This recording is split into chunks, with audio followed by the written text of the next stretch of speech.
to please come up along with Dr. Tessie Thomas and take this conversation forward. Big round of applause, ladies and gentlemen.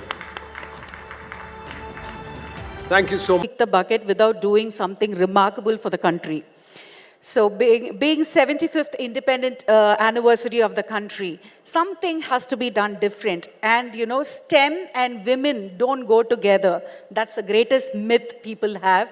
And they keep saying that, you know, oh no, I don't think you're too good at this. So I was like, no, we got to do this, and that too with rural India. So handpicked about 750 children from Jammu Kashmir to Kanyakumari, all the states and union territories, 10 children from each government school, put them together, brought them online because due to COVID, got them online, taught them what is a satellite, what is a rocket, where does a satellite sit in a rocket, what is space first, and then got them to understand the components that go in making payloads, and got them to code that and send them to us. And then my team integrated the whole satellite. So this is how, you know, inspiring. Yeah. Ma'am, you know, I firmly believe that there is seriously this myth about STEM and women. All of you are breaking it one by one and breaking it with such force. You're here. We also have, you know, Dr. Tessie Thomas seated there.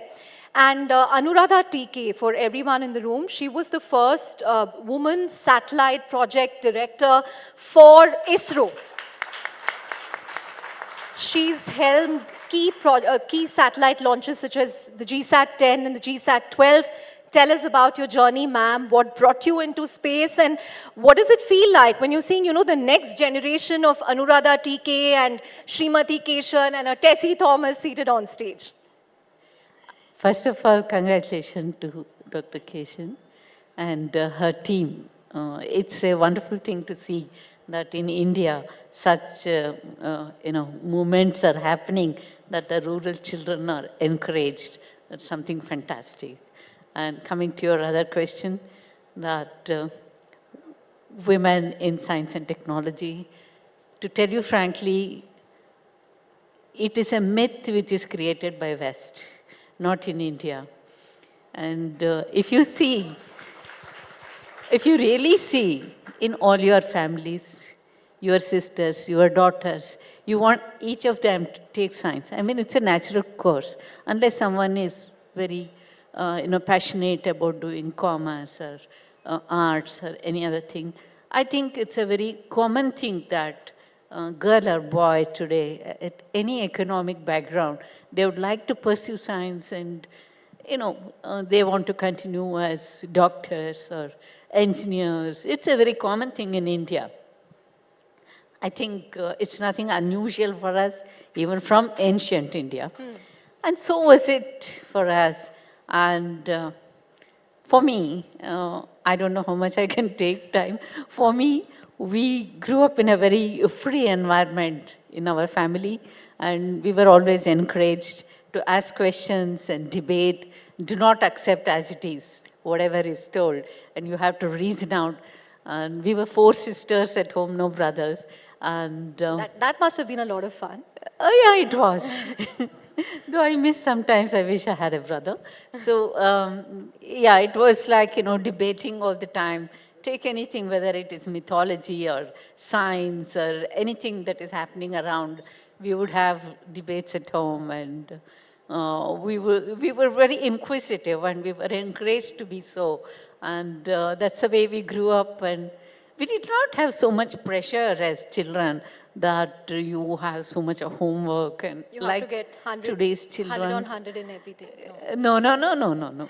In fact, even my parents never insisted. And in fact, once I think I got, just when I moved from my vernacular school to English medium school, I really had a tough time adjusting, and I got pretty low marks in biology, not in maths or physics or anything. In biology, I got less marks. And I was really afraid what my father would say, because we had to get signature in the report card. And he was so, I'm surprised the way he said, okay, next time you do better, that's all. You know, I mean, there was no insistence that you had to stand first, you had to, you know, no rat race for us. So the freedom they gave you, in a sense, liberated you to pursue what you wanted to do. You put it very beautifully. I believe in that. We have a beautiful quote, Sa Vidya Ya Vimuktaye. It means education is that which liberates you. If you don't get liberated, you haven't been educated, right? That's a brilliant way of putting it. That's true. So that's how we grew up, and we had total independence to choose what we want to do. And my elder sister, she became a medical doctor. And my parents had an inclination that I too should take up medical thing. I don't know. I got a seat too, but I was not interested. I remember my father was already on transfer. He was here and there. He was in government job. And he sent a telegram. Those days we didn't have a phone at home. Let Anuradha join medical. Then I told my mom, no, I'm not joining. That's all. Next day, one more telegram came. Let her join what she wants. And that was probably the best decision.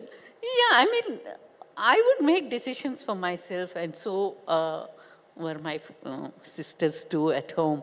We were all very independent and, you know. Got it. That way. Dr. Kesan, you know, why do you have this mission to educate girls in India, particularly from government schools? Why do you think space education will be important for them?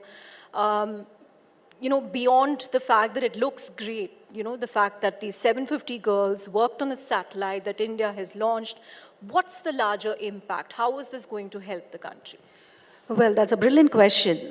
You know, the facade of Indian rural children generally internationally is, you know, you carry a mud pot, torn clothes, walking on a deserted path. You know, this is what is picturized everywhere, you know, in all the magazines that you see. I wanted to break that. I wanted to say that, you know, these are not Indian girls.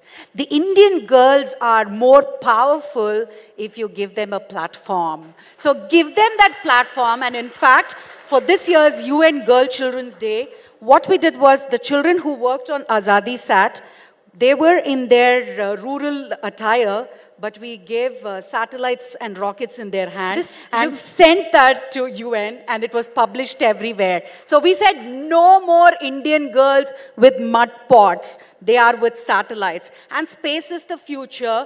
Everybody is talking about it, and they want to, you know, I think this is a platform, I'm sure, I know if I'm going to voice out, they're going to be brickbats, but I would love to voice out saying that the West always loves to trounce upon that Indians are snake charmers still, and we wanted to say, no, our girls, rural India is also powerful. So wow. What are you talking about? People sitting there in ISRO and everything. They are even more powerful. So we will launch Chandrayaan at the first shot, Mangalyaan first shot. Everything is possible. So this kind of a power I wanted to give my rural children, so that today they stand as a testimony to the rest of the children, rest of the youth of the country, as leaders. You know how many children I mean, you should ask this to them. In fact, I'm going I to think get them to talk. Yeah, how they feel about, you know, right. What's the transformation they had. Right. So we have, you know, kids from Kerala, Jharkhand, Chhattisgarh, or up, Bihar and Tamil Nadu.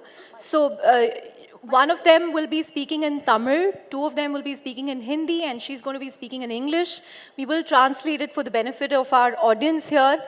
நீங்க முதல்ல சொல்லுங்க, உங்களுக்கு எதுக்கு space பிடிச்சிருக்கு, satellites பிடிச்சிருக்கு, என்ன ஆகணும்னு நினைக்கிறீங்க?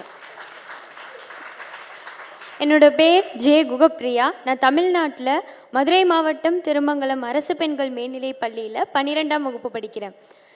ஆசாதிசா 2 எங்கள் 780 மாணவிகளின் கனவு.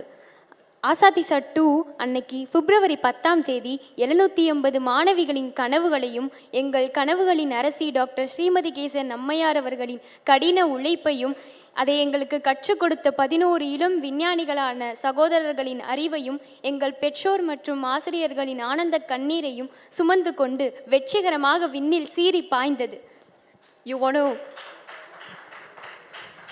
She's from a background that, absolutely rural. And she says it was a dream we've never dreamt before. And this has really transformed not only our lives, our parents' lives, everybody's lives. And we wanted to be thankful for this whole mission. What she's being humble about is she owed a lot of gratitude to Dr. Kesan for making her dreams come true.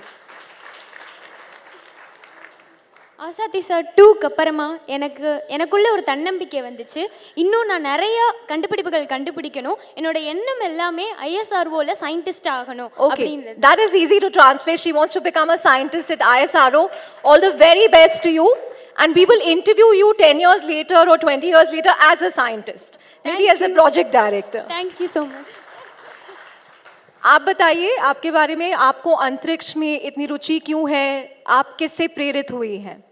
वैसे तो मुझे science में पहले से ही interested थे, लेकिन जब से मैम के द्वारा ये मिशन चलाया गया और ऑनलाइन कोई क्लास के द्वारा मुझे जो टीचिंग मिली, इंफॉर्मेशन मिला स्पेस के बारे में, उससे मुझे और भी इंटरेस्टेड होने लगा और मुझे स्पेस में और भी इंटरेस्ट होने लगा. और आप क्या बनना चाहेंगी बड़े होकर?